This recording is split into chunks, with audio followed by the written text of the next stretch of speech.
السلام علیکم دوستو، کیسے ہو آپ سب؟ میں ہوں عریج اور آپ ہیں اس وقت میرے یوٹیوب چینل عریج شاہ ناولز پہ۔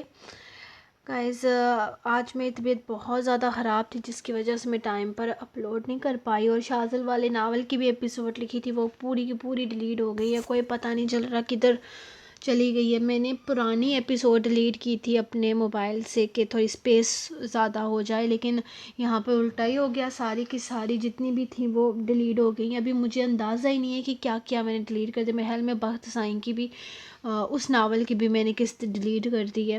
خیر، اب سب صبح دیکھا جائے گا۔ فی الحال میں ایپیسوڈ ریکارڈ کروں گی، تھوڑا تیز پڑھوں گی، آج میں سلو نہیں پڑھ سکتی کیونکہ آج میری طبیعت ٹھیک نہیں ہے۔ تو لیٹس سٹارٹ آج کی ایپیسوڈ۔ شدت جنون، قسط نمبر 50، تحریر عریج شاہ۔ دیکھیں، یہ دونوں بھاگ نہیں رہے تھے۔ آپ کو کوئی غلط فہمی ہوئی ہے۔ ہم نے خود انہیں وہاں گھومنے پھرنے کے لیے بھیجا تھا۔ یہ آفیسر میری بیٹی کا باڈی گارڈ ہے، وہ اس کا خیال رکھتا ہے۔ میری بیٹی وہاں گم ہو گئی ہے۔ یہ اسے ڈھونڈنے گیا تھا اور کچھ بھی نہیں ان دونوں میں۔ وہ پریشانی سے بتا رہے تھے۔ اے صاحب، ہم کو سب پتہ ہے، ہم تمہاری پریشانی سمجھ سکتا ہے، بچوں سے غلطی ہو گئی ہے۔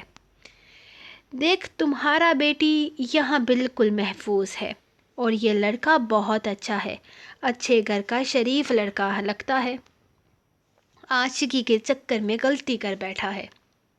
ہم اس کے ساتھ تمہاری بیٹی کی شادی کروا رہا ہے۔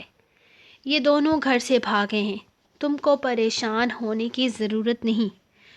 تمہارا بیٹی ہمارا بیٹی، لیکن دیکھ، یہ بیٹی بھاگ کر آئی ہے تو ہم اس کے بھلے کے لیے ہی اس کا نکاح کروا رہا ہے۔ لڑکی نے گھر سے بھاگ کر ویسے بھی تمہاری عزت کو دو کوڑی کا کر دیا ہے۔ اب اس کو جو چاہیے وہ تو اس کو دے دو نا۔ بیٹی کی ذات ہے میرے بھائی، اس کی خوشی کی خاطر تم اس لڑکے کے ساتھ نکاح کر دو۔ یہ تو تمہیں پتہ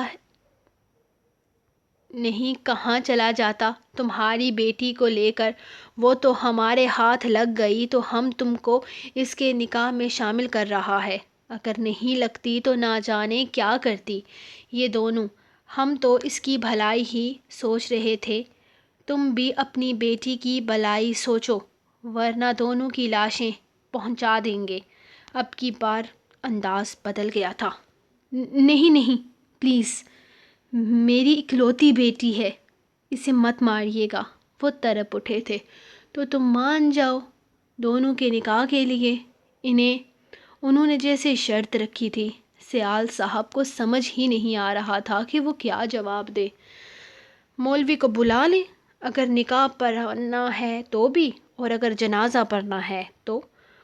پٹھان نے پھر سے خطرناک لہجے میں کہا تو سیال صاحب کی سانسیں اٹک گئی تھی۔ نہیں، پلیز نہیں، آپ نکاح کروا دیں، پلیز آپ نکاح کر دیں، وہ پریشانی سے بولے تھے۔ سر، آپ کیا کہہ رہے ہیں؟ زبر حیران تھا۔ بیٹا، باقی سب بعد میں دیکھا جائے گا، فی الحال جو یہ لوگ کہہ رہے ہیں نا وہ کرو، ہم سب بعد میں دیکھ لیں گے، وہ اسے سمجھاتے ہوئے بولے۔ یہی تو ہم بھی کب سے کہہ رہا ہے، مجال ہے جو سیدھی بات سمجھ میں آئے، الٹا راستہ ہی اپنانا پڑتا ہے۔ چلو، مولوی کو لے کر آؤ، نکاح میں لڑکی کا باپ بھی شامل ہوگا، پٹھان خوشی سے بولا تھا۔ تم کو بھی کسی سے بات کرنی ہے؟ اب کی بار وہ زبر سے پوچھنے لگا تھا۔ نہیں، بہت شکریہ، وہ غصے سے بولا تھا۔ تو آہستہ بات کرو، اتنا شور کیوں مچاتا ہے؟ ایک تو غلطی کرتا ہے، اوپر سے فضول کے نخرے کرتا ہے، پٹھان بھی سخت لہجے میں بولا تھا۔ مجھے کچھ کھانے کے لیے مل سکتا ہے پلیز؟ وہ کافی دیر کے بعد بولا تو شنایا نے حیرت سے اسے دیکھا۔ یہاں جان کے لالے پڑے ہوئے تھے اور اسے بھوک لگ رہی تھی۔ نکاح کے بعد ملے گا، پٹھان فوراً بولا تھا۔ تو جلدی کریں پلیز، مجھے بھوک لگی ہے، اور جب مجھے بھوک لگتی ہے تب مجھے کچھ بھی سمجھ نہیں آتی۔ وہ جیسے انہیں اپنی حالت بتا رہا تھا۔ اس وقت اسے بھوک لگی ہوئی تھی۔ اس وقت کوئی اسے قتل بھی کروا سکتا تھا۔ ٹھیک ہے، آؤ بیٹھو یہاں۔ پٹھان مولوی کو آتے دیکھ کر اس سے بولا تھا، جبکہ وہ خاموشی سے آ کر بیٹھ گیا، اور اب کون سا اس کی چلنے والی تھی جو وہ کسی طرح کا احتجاج کرتا۔ نکاح بڑی سادگی سے ہوا تھا۔ مولوی صاحب نے پوچھا کہ نکاح قبول ہے، تو اس نے 2 منٹ نہیں لگائے تھے نکاح قبول کرنے میں، کیونکہ اس وقت اسے بھوک سے اس کی جان جا رہی تھی، اور جب اسے بھوک لگتی تھی تب اس کا دماغ گھوم جاتا تھا۔ نکاح مبارک ہو، پٹھان نے اٹھ کر اسے گلے لگاتے ہوئے کہا تھا۔ خیر مبارک، اب کھانا دیجیے، اس نے فوراً کہا تو شنایا نے غصے سے اسے دیکھا تھا۔ گولی مار دیں گے، دماغ خراب ہے کیا؟ آپ کا تھوڑا سا لحاظ کریں، ابھی تو یہ رسم ختم ہوئی ہے، فوراً سے کھانا مانگنے لگ گئے۔ اتنی بھی کیا بھوک لگی ہے؟ آپ سے زیادہ بھوکی تو میں ہوں، لیکن میں نے تو کسی سے کھانا نہیں مانگا۔ اتنے ڈھولے شولے بنا کر رکھے ہوئے ہیں، 6 پیکس ایپس ہیں، کم سے کم صبر تو رکھیں۔ وہ اس کی باڈی پر چوٹ کرتے ہوئے بولی تھی۔ دیکھو لڑکی، اس وقت میرے منہ لگنے کی ضرورت نہیں ہے، میرا دماغ ویسے ہی خراب ہو گیا ہے۔ وہ غصے سے اپنا ہاتھ اڑاتے ہوئے بولا، تو پٹھان اس کا غصہ دیکھ کر جلدی سے کھانا لانے کا اشارہ کر چکا تھا۔ یہ سب کیا ہے؟ اس نے حیرت سے ڈونگوں کے اوپر سے ڈھکن ہٹاتے ہوئے پوچھا تھا۔ ہمارے ہاں تو غالباً اس کو کھانا کہتے ہیں، تمہارے ہاں کیا کہتے ہیں؟ پٹھان نے حیرانگی سے پوچھا تھا۔ پٹھان انکل، ہمارے ہاں بھی اس کو کھانا کہتے ہیں، اور یہ نان تو میرے فیورٹ ہیں۔ اس سے پہلے کہ وہ کچھ بولتا، شنایا نان اٹھا کر سالن میں ڈبو کر کھانے لگی۔ مجھے یہ گوشت وغیرہ نہیں پسند، کچھ اور نہیں مل سکتا کیا؟ اس نے ڈونگا پیچھے کرتے ہوئے کہا تھا۔ اوہ واچا، تم کو گوشت نہیں پسند تو پھر کیا پسند ہے؟ اتنا لذیذ کھانا بنا ہے، یہ تو ہم نے اسپیشل تمہارے نکاح کی خوشی میں بنوایا ہے۔ ہاں تو آپ لوگ کھائیے نا، میں یہ نہیں کھا سکتا، مجھے کچھ اور کھانا ہے۔ اب کچھ بھی دے دیں، دراصل میں بکرے کا گوشت نہیں کھاتا۔ اس نے ان کی طرف دیکھتے ہوئے کہا۔ تم بکرے کا گوشت نہیں کھاتا؟ کہیں تم کو کوئی جن تو نہیں ہے؟ پٹھان نے اس کی طرف دیکھتے ہوئے کہا تھا۔ جی کچھ ایسا ہی سمجھ لیجئے۔ اور ملے گا کیا کھانے کے لیے؟ اور کچھ ملے گا کیا کھانے کے لیے؟ اس نے پھر سے پوچھا تھا۔ ہاں مل جائے گا، مچھلی بنی ہے، لے آئیں۔ اب کے بار انہوں نے آفر کی تھی۔ نہیں، میں مچھلی بھی نہیں کھاتا۔ اور کچھ نہیں مل سکتا کیا؟ اس نے فوراً نفی میں سر ہلاتے ہوئے کہا۔ او انسان کا بچہ، تم کھاتا کیا ہے؟ تم بکری نہیں کھاتا، تم مچھلی نہیں کھاتا، بتاؤ کیا چاہیے تم کو، وہ بنوا لے گا تمہارے لیے۔ آج کی رات تم ہمارا مہمان ہے۔ وہ آدمی اس پر کچھ زیادہ ہی مہربان ہوتے ہوئے بولا۔ نہیں خان صاحب، آپ کا مہمان نہیں بننا، ہمیں جانا ہے۔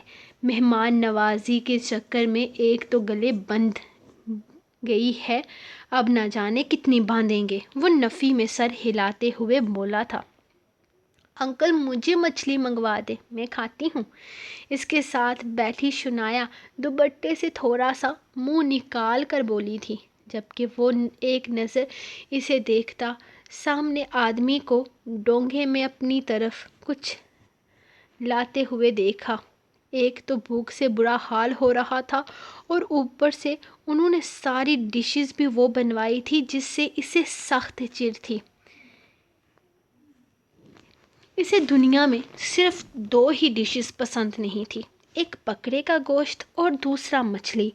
یہاں تک کہ اسے ان دونوں چیزوں سے اتنی چڑ تھی کہ جن برتنوں میں زہرش ان 2 چیزوں کو پکاتی تھی، وہ ان برتنوں میں اپنا کھانا بھی بنوا کر نہیں کھاتا تھا۔ بس ایک چیز تھی جو اسے پسند نہیں تھی، وہ اس کی طبیعت پر سوٹ نہیں کرتی تھی، اور اب پتہ نہیں یہ لوگ کیا لا رہے تھے اس کے لیے۔ یہ کھیر ہے، اگر چاہو تو یہ کھا لو، ورنہ بکرے کے پائے ہیں، وہ کھاؤ گے؟ کھا لو۔ اگر وہ بھی نہیں کھاتے تو آملیٹ بنوا دیتا ہوں انڈے کا۔ وہ آدمی کھیر کا ڈونگا اس کے سامنے رکھتے ہوئے بولا تو انڈے کا نام سن کر اس نے ایک بار پھر سے جرجری لی تھی۔ نہیں شکریہ، میں کھیر کھا لوں گا، میں انڈا نہیں کھاتا اور بکرے کے پائے بھی نہیں کھاتا۔ بہت شکریہ آپ کا۔ اب کی بار اس نے کھیر کے ڈونگے پر سے ڈھکن ہٹایا۔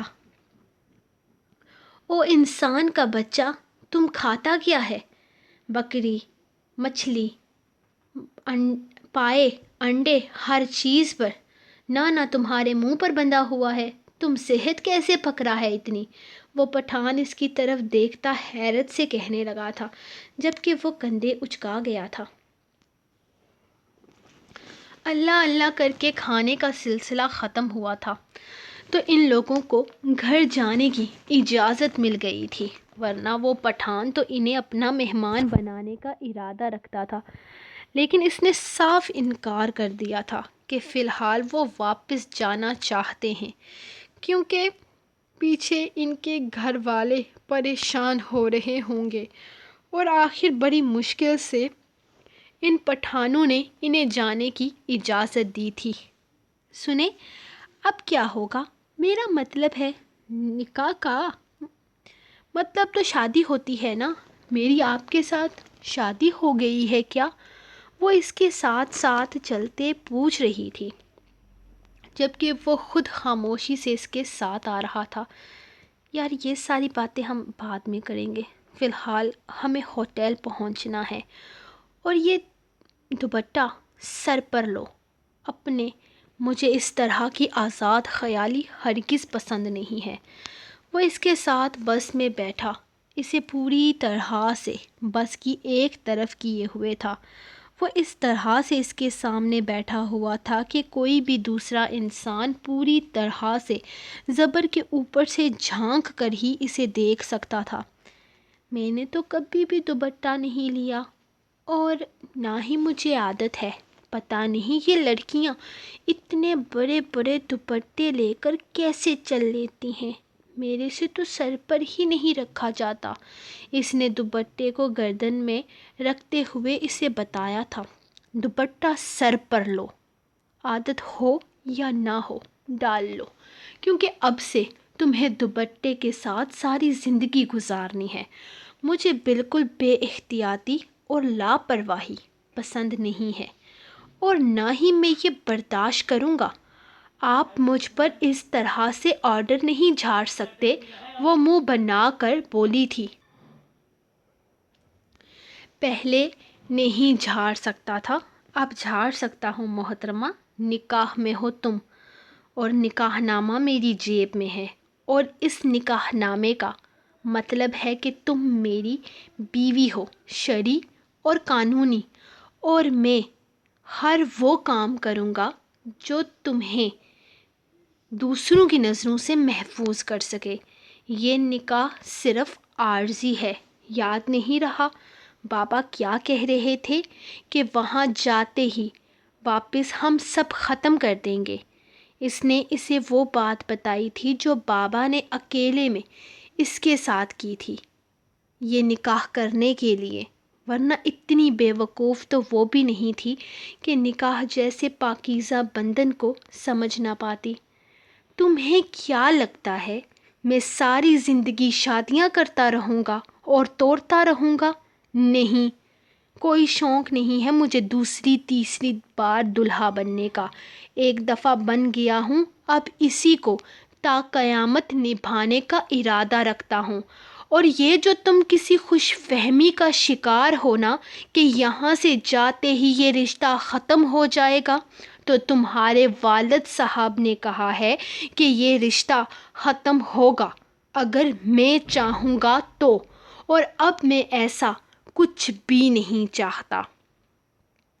بے وقوف، نکمی، نکچری، بدتمیز ہی سہی، لیکن تم میری بیوی ہو اور میں تمہیں قبول کر چکا ہوں، کیونکہ اتنی ساری خامیاں ہونے کے باوجود تمہارے پاس ایک کوالٹی ہے کہ تم کافی خوبصورت ہو، اور میں تمہاری ساری غلطیوں کا کروا گھونٹ یہ سمجھ کر پی جاؤں گا کہ چلو خدا نے بیوی خوبصورت تو دی ہے، یقین کرو میں اللہ پاک کا ہر حال میں شکر ادا کرنے والا انسان ہوں، اور میں یہاں سے بھی اللہ پاک سے نا امید ہرگز نہیں ہوا ہوں۔ اتنی ساری خامیوں کے باوجود اللہ نے تم میں ایک خوبی بھی رکھی ہے جس کے ساتھ میں ساری زندگی گزارا کر لوں گا۔ وہ بڑی فرصت سے اسے بتا رہا تھا کہ وہ خوبصورت ہے، لیکن اس کا انداز ایسا تھا کہ اسے سمجھ نہیں آ رہا تھا کہ وہ تعریف کر رہا ہے یا بے عزتی۔ تو کیا میری مرضی کی کوئی ویلیو نہیں ہے؟ مجھے آپ پسند نہیں ہو، وہ منہ بنا کر بولی تھی۔ یہ بات تمہیں نکاح کے وقت کہنی تھی، اب کوئی فائدہ نہیں لڑکی، ہر طرح کا اعتراض اٹھا سکتی ہے، لیکن نکاح سے پہلے، نکاح کے بعد اسے قبول کرنا پڑتا ہے، اپنا جیون ساتھی ہر حال میں، اور میں تمہیں قبول کر چکا ہوں۔ دیکھو میرے پاس بھی کوئی آپشن نہیں تھا اور تمہارے پاس بھی کوئی آپشن نہیں ہے، سو ایکسیپٹ اٹ، وہ بڑے پرسکون انداز میں بولا تھا جب بس آ کر ایک ہوٹل کے سامنے رکی تھی، اور یہ وہی ہوٹل تھا جہاں پر وہ لوگ رہائش پذیر تھے۔ زبر یار کہاں رہ گئے تھے تم لوگ؟ اوپر سے تمہارا فون بھی نہیں لگ رہا، ہم تو تمہیں فون کر کر کے تھک گئے۔ ایزو کہاں ہے یہ بتاؤ؟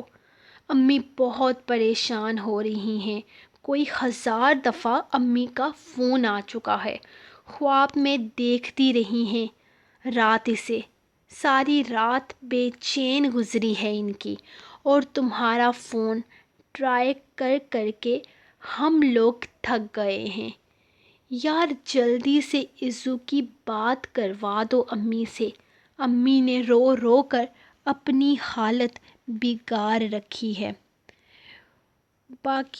باریک اسے دیکھتے ہوئے تیزی سے اس کے پاس آتے ہوئے اس سے کہنے لگا تھا، جبکہ ایزا ابھی تک ہوٹل نہیں پہنچی تھی۔ یہ سن کر زبر بھی حیران ہو گیا تھا۔ کیا مطلب؟ ایزو کہاں ہے؟ وہ ابھی تک ہوٹل نہیں آئی؟ میں تو کل رات وہاں پھنس گیا تھا۔ میرا مطلب ہے ایک لڑکی کی وجہ سے مجھے وہاں رکنا پڑا اور برف میں پھنس گئی تھی، اور میرے ڈی ایس پی صاحب کی بیٹی تھی، مجھے رات کو وہاں اسے بچانے جانا پڑا، اور میں ساری رات وہیں نیچے رہا ہوں۔ مجھے تو خبر ہی نہیں اس بات کی کہ ایزو کہاں ہے۔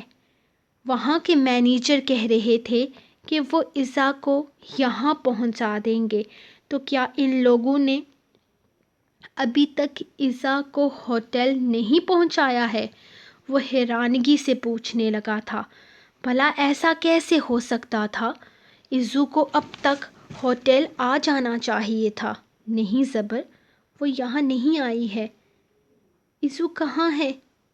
باریک غصے سے اس سے پوچھنے لگا تھا، جبکہ وہ خود پریشان ہو گیا تھا کہ آخر ایزا گئی تو گئی کہاں۔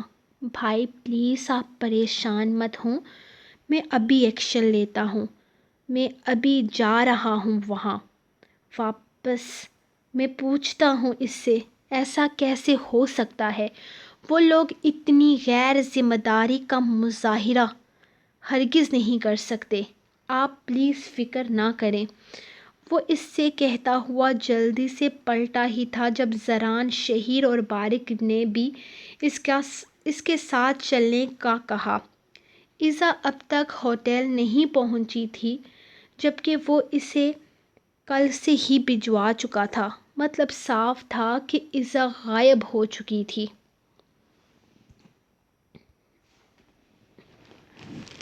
سر، ہم اس بارے میں کچھ بھی نہیں جانتے۔ ہم نے آپ کی سسٹر کو واپس جانے کی آفر کی تھی۔ ہم نے کہا تھا ہم ان کو چھوڑ دیں گے، لیکن ایک آدمی آ گیا اور وہ انہیں اپنا ریلیٹیو بتا رہا تھا۔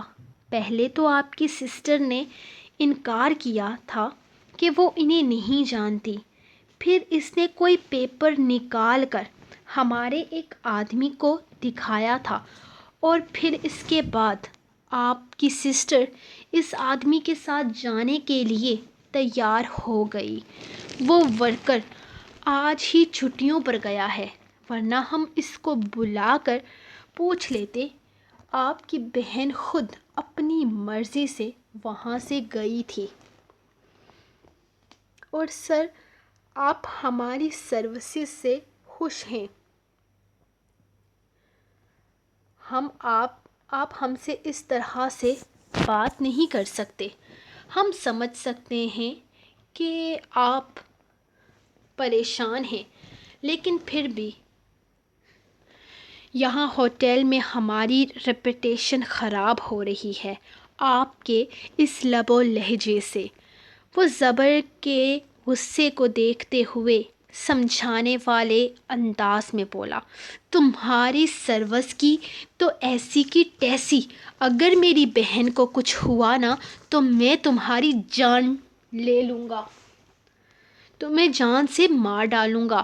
تمہاری ریپوٹیشن کی خاطر میں اس لڑکی کو بچانے کے لیے وہاں گیا تھا۔ تمہارا فرض بنتا ہے کہ تم میری بہن کو ہوٹل تک چھوڑو، نہ کہ اسے اس طرح کسی کے ساتھ بھیج دو۔ بتاؤ کس کے ساتھ بھیجا ہے تم نے میری بہن کو، ورنہ ساری زندگی کے لیے اندر کروا دوں گا، کبھی باہر نہیں نکل پاؤ گے۔ وہ غصے سے اس کا گریبان پکڑتے ہوئے بولا۔ ریلیکس صبر، ہم پتہ لگوا رہے ہیں نا، ہو سکتا ہے وہ صحیح بول رہا ہو۔ وہ اسے سمجھاتے ہوئے کہنے لگا۔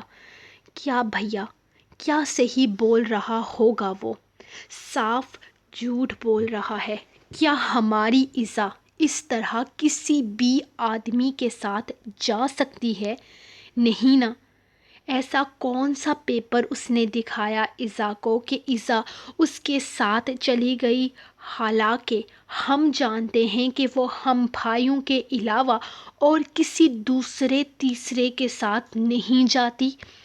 وہ اب بارق کو دیکھ کر کہنے لگا تھا، جبکہ یہ بات واقعی سوچنے والی تھی کہ وہ کبھی بھی کسی غیر کے ساتھ کہیں پر نہیں جاتی، اور یہ بات ہی غلط تھی کہ وہ کسی کی بات مان کر اس کے ساتھ چلی گئی ہو۔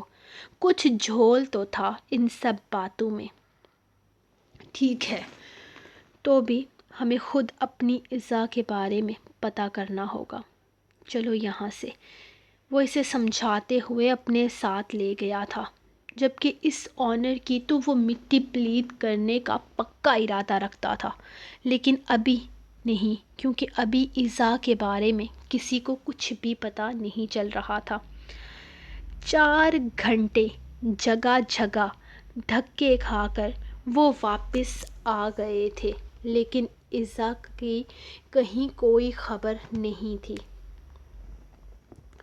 اب زہرش، عبادت اور عروش بھی پریشان ہو چکی تھی۔ آخر کہاں چلی گئی تھی ایزا؟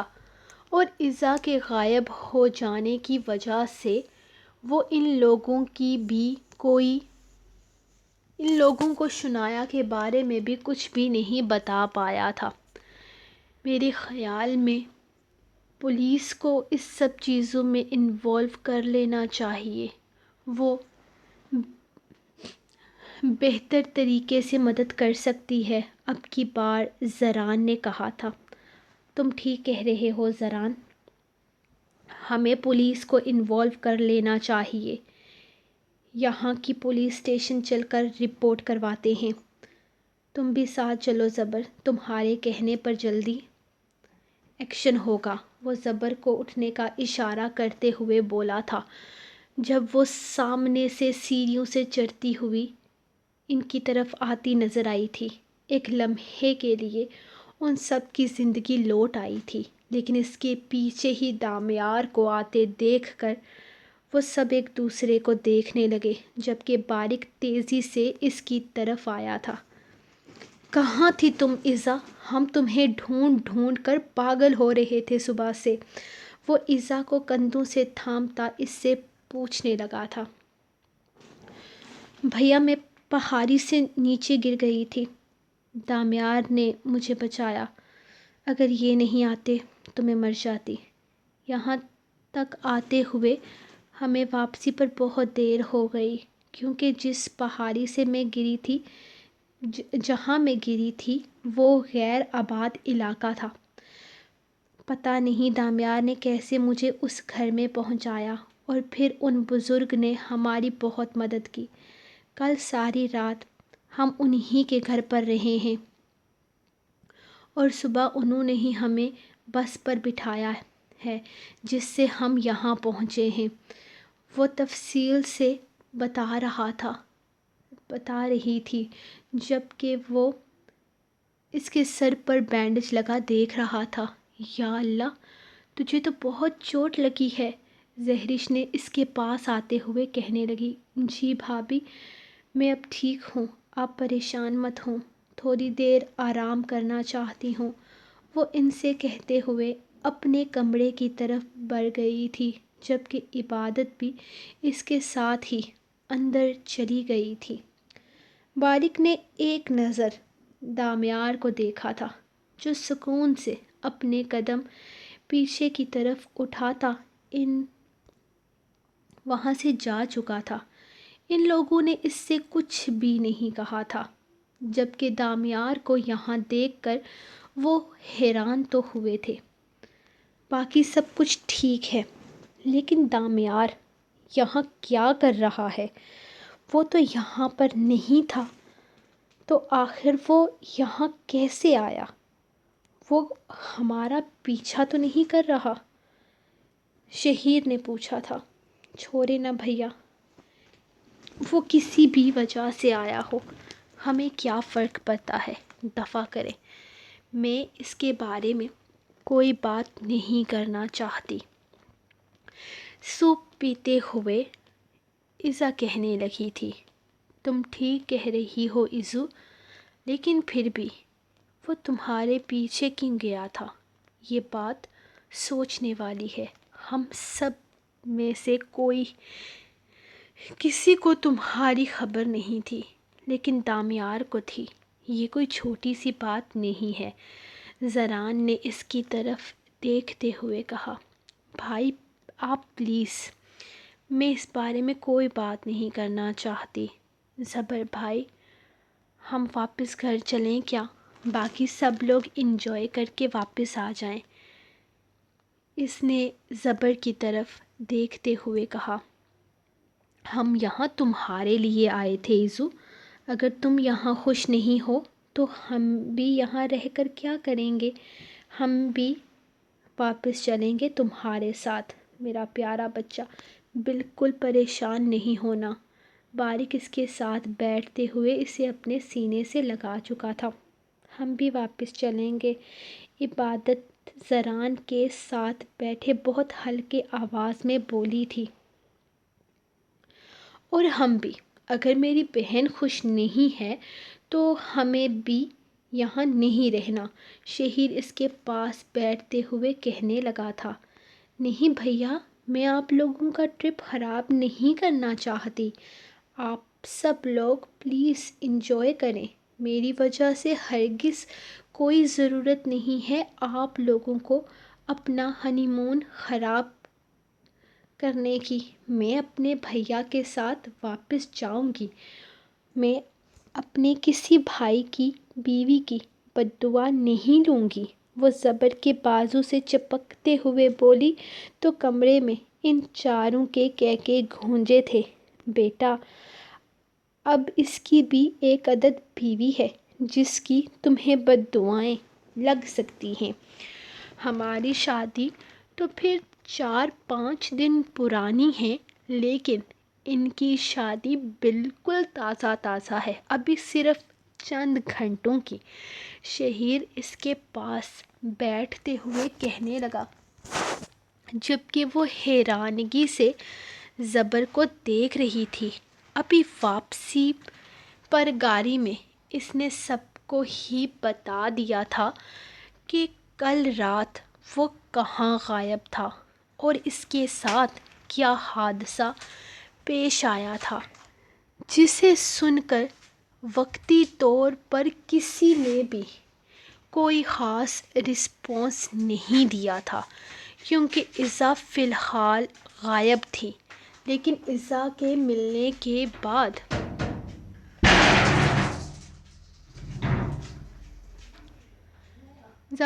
سب کو ہی زبر کے اچانک نکاح کے بارے میں سوچنا پڑ گیا تھا۔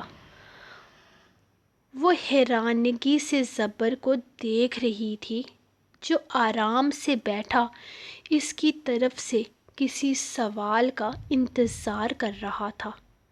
ساری کہانی سننے کے بعد وہ بھی حیران تھی۔ ساری کہانی سننے کے بعد وہ بھی حیران تھی کہ اس کے بھائی کے ساتھ کیا ہو چکا ہے۔ ایسا بھی ہوتا ہے کیا؟ اس کے بھائی کے گلے میں ایک بیوقوف لڑکی پڑ چکی تھی، اس کے بھائی کے مطابق، جو نہ جانے اب آگے اس کی بھابھی بن کر کیا کیا بیوقوفیاں کرنے والی تھی۔ چلو، خوبصورت تو ہے نا، میرے ماموں کے ساتھ پیاری لگے گی۔ عبادت نے خود کو تھوڑا سا دلاسا دیا تھا۔ چلو، خوبصورت تو ہے ہی، لیکن بیوقوف بھی ہے، عروش پہلی دفعہ بیچ میں بولی تھی۔ تو محترمہ، آپ کو کون سے عقل کے پر لگے ہیں؟ پیچھے سے شہیر نے لقمہ دیا تو اس نے گھور کر شہیر کو دیکھا تھا۔ آپ دونوں بعد میں لڑ لیجئے گا، پہلے دیکھیں ہم کتنے اہم ٹاپک پر بات کر رہے ہیں۔ زہرش نے ان دونوں کو ڈانٹ کر چپ کروا دیا۔ چلو، یہ ساری باتیں بعد کی ہیں، پہلے مجھے یہ بتاؤ کہ تم کیا سوچتے ہو اس شادی کے بارے میں؟ کیا تم اس نکاح کو ایکسپٹ کر رہے ہو؟ اب کی بار باریک نے سیریس انداز میں پوچھا تھا۔ بھائی، نکاح ہوا ہے، کوئی مذاق نہیں ہوا۔ آف کورس میں اسے ایکسپٹ کر رہا ہوں، اور ویسے بھی وہ شاہ رخ خان کہتا ہے نا کہ ہم زندگی میں ایک بار جیتے ہیں، ایک بار مرتے ہیں۔ شادی بھی ایک دفعہ ہوتی ہے اور پیار بھی۔ شادی تو ہو گئی، پیار بھی ہو جائے گا۔ خوبصورت بہت ہے، بتایا نا میں نے آپ کو۔ باقی بیوقوفیوں کے ساتھ ساتھ وقت کے ساتھ ساتھ ختم ہو جائیں گی، اور ابھی 18 کی ہوئی ہے۔ پچھلے ہفتے شناختی کارڈ بھی نہیں بنا بیچاری کا، ورنہ شاید نکاح سے بچ جاتے۔ خیر، اب جو بھی ہے، نکاح ہو چکا ہے، وہ میری منقوہہ ہے، میں تو ایکسپٹ کر رہا ہوں، اور اس کو میں ایکسپٹ کروا لوں گا۔